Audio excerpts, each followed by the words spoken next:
WWE films The Condemned, starring Stone Cold Steve Austin.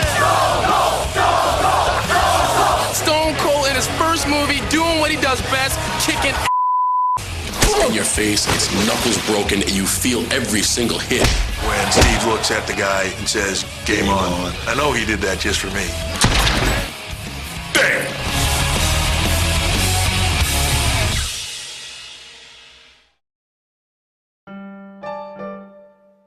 Well, hello, it's your boy Jay Hunter. Here's a little bruisey bonus for you. Bit of background ska. Way back in 2015, Lionsgate were launching their YouTube channel, Lionsgate Unlocked, and I proposed doing a quickie video for them. Luckily, their contact Andrew was a wrestling fan, so we were in. We're very careful about sponsored videos, as we're absolutely not saying anything we don't believe. Like, trust takes years to build up, but seconds to lose it. So we chose The Condemned, as we really like the film. It's Battle Royale with Stone Cold, what's not to like? Anyway, don't tell them we would have done it for free. It was mostly so I could hot dog about working with Lionsgate in some capacity, because they make a lot of the films that I like, such as the Saw franchise, The Devil's Rejects with DDP, baby! See No Evil with Kane, and obviously this, but he paid us 200 wing wangs, which was awesome. I think I gave it to Steve. If not, it's coming out of your wages, mate. But honestly, for the amount of back and forth and actually finishing the project, that money was way under minimum wage, as most creators can attest to. This was before Nogger U, by the way. What sucked is that back in 2015, the review was geo-locked, unavailable outside the US, due to Lionsgate's own distribution rights. Like, I was asking Andrew about this, and he just said it's negotiated per country, so we're kind of SOL, shit out of luck. Lionsgate Unlocked, indeed. Anyway, it's since closed down or rebranded or whatever, so fuck it, here it is now. Just as an added bonus, I've gone back and re-edited in bits from the recording session, like Lionsgate asked us not to swear, how'd that turn out, and when we mention other films, because I'd usually show footage of it, but I removed it to avoid any potential legal problems, as it'd be on Lionsgate's YouTube channel, but I've restored it here. It's about 3 minutes of extra footage. Unfortunately, The Condemned wasn't a financial success, WWE losing $6.5 million, actually more with advertising, but the film made it back with the DVD release and streaming. How can you stream it? It should be on Peacock in the US and Netflix in the UK and Ireland, but sure, that's always changing. Go to justwatch.com to see where it's available in your country. Alright, enough hot dogging, enjoy the review!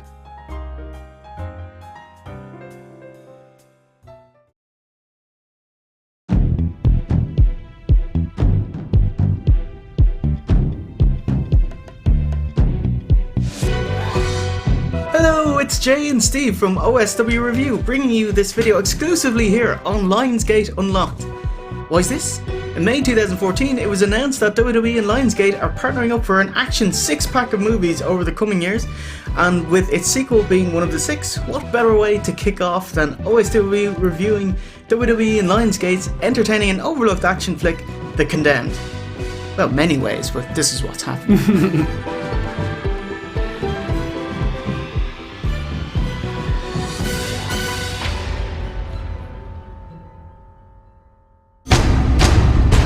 These contestants were already dead. Each was on death row.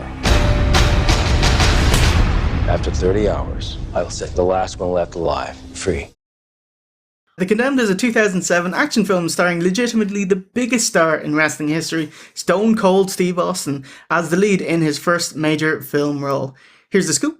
Austin plays Jack Conrad, a Delta Force operator imprisoned for blowing up a drug dealer's building in El Salvador.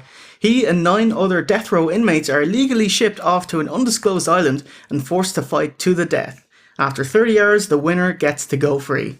This contest will stream live over the internet thanks to evil multi-billionaire Ian Breckel. Anyway, so what do you think? I really like this movie. Shill. Yeah, I'm a big Austin fan. Think he's fucking great. I'm a big Austin fan. I think he's absolutely great. I love movies like Running Man, Battle Royale. I just love the plot of getting 10, 12 absolute beasts, throwing them on an island and say, go. I just think it's a great plot. Just awesome.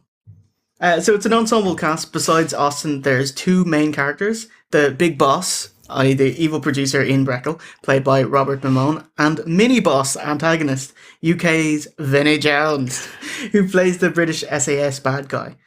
With so many characters, they quickly denote heels and baby faces, who's good and who's bad. The baddies, Vinnie Jones and Japanese assassin Go Saiga, unfairly get caches of weapons from the producer. Yeah. They take out many of the combatants, whilst Austin and Paco, they're both honourable guys. Paco is played by Manu Bennett, who I think is absolutely great. He plays Crixus in Spartacus, and he also plays Deathstroke.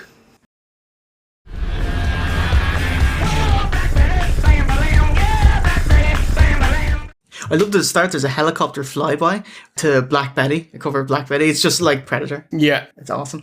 And Austin immediately denotes this as an 18s film. He drops an F-bomb and just casual, him and Vinnie Jones, casual swaying throughout. I don't think it's possible to have Vinnie Jones playing his Cockney character without throwing out curses every second or third word. It just doesn't work. Yeah, he's the Cockney character that made him famous. Yeah. Pretty ballsy for a little geezer, ain't you? All right, sunshine. Fuck! Mind your language in front of the boy. Jesus Christ! That includes blasphemy as well. Yeah, although The Condemned touches on the morality of broadcasting, like exploiting brutal acts of violence, the film's not about that. It's for entertainment. Yeah, it's like seeing Stone Cold Steve Austin whoop ass. We're having fun watching tough guys fight and kill each other and stab each other, and it's just lots of fun. It's great. Yeah, it was really cool to see Nathan Jones. He actually fights Austin because Nathan Jones was a wrestler back in 2003 as well. So you'd either die via hand-to-hand or someone setting off your explosive ankle bracelet.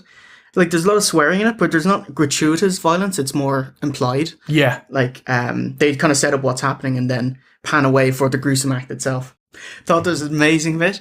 Breckle, the producer, gives us a Vince McMahon speech about the WWE network. 28 million people watching something I created. Huh? And then a single network gets a piece of it. He was like, 28 million subscribers, but TV networks don't get a piece. It's about entertainment. You need heroes and villains and victims. So the users are paying $49.99 a piece to watch at the_condemned.com. A multi-millionaire, 28 million subs at $50 a piece, can't spend 50 quid on a proper domain name. That's hilarious. Another thing that I just thought was funny was, like, even though this is on the net and he's got 400 cameras set up, but yet he was booking this as a TV show, so the people who are watching over the net are only getting to see what cameras that he puts on. But I was like, could you not just choose which cameras you want to watch? Could you not have them all running at the same time? Or in like 2000 or something, there's bandwidth just not good enough. Yeah, to do this. 2007, that's not happening. Come on. The film's actual URL is watchthemdielive.com, so they should have plugged that. That's not a catchy URL.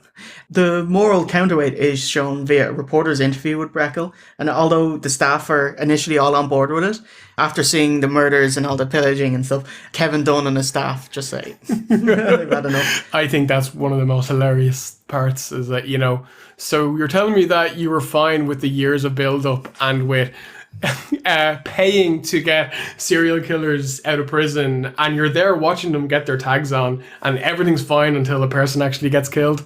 Yeah, get off your high horse, love. Yeah.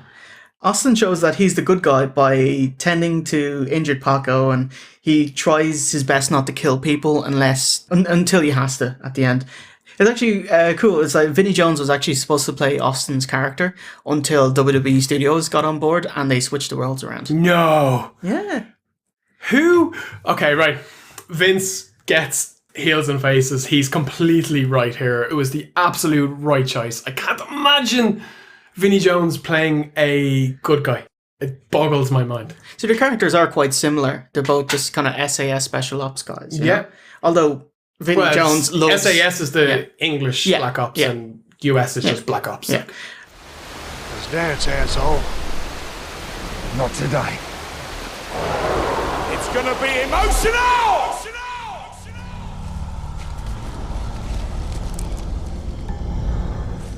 We'll have a big fucking problem. Like, you get different types of action scenes depending on what weapons are used, like if it's a knife or a gun or, you know, hand to hand. What I don't like, lots of fucking shaky cam action. I'm not gonna, but lots of fucking shaky cam action. State of your action in your action film. It's all this. Yeah. You know? Yeah. So I suppose it saves money, doesn't it?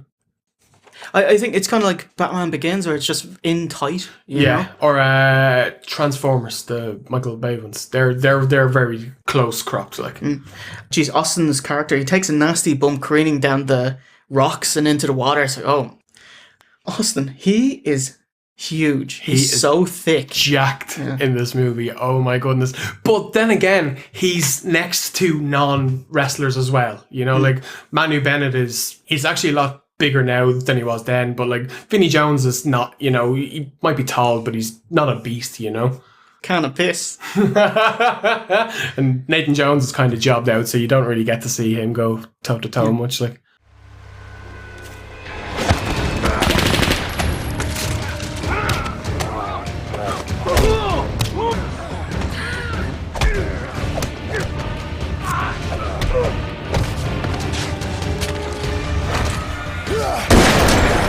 With Austin apparently dead, Vinnie Jones is one and is driven to producer Breckel. He welches on his deal to pay Vinnie, sending him into a murderous frenzy to the Prodigy's Firestarter, which is really cool. Breckel's a multimillionaire. Why is he stiffing his producer and Vinnie Jones on their money? Yeah, it's weird. Because he's a dick heel. That's why. He is he's wearing the biggest black hat out of everyone in this movie. Like, Vinnie Jones is crazy, but Breckel is just a horrible human being. He is exploiting everyone for money. Yeah. Even the people that work for him, he's paying them shit. If you get the DVD or Blu-ray, there's some cool extras, like they do the audio commentary, but because they film the film, obviously, but they have to film it with like a kind of handheld lower quality camera, so you can see that in the control room that's on everyone's monitors. So they kind of film the film twice, That's really clever, actually. Which is really cool. And also there's a lot of deleted scenes that kind of flesh out the characters' backstories and stuff, and that really should have made the cut, because it's very cool. It's interesting, you know? Yeah. You get to see why more people are such badasses. Yeah, stuff, you know? definitely.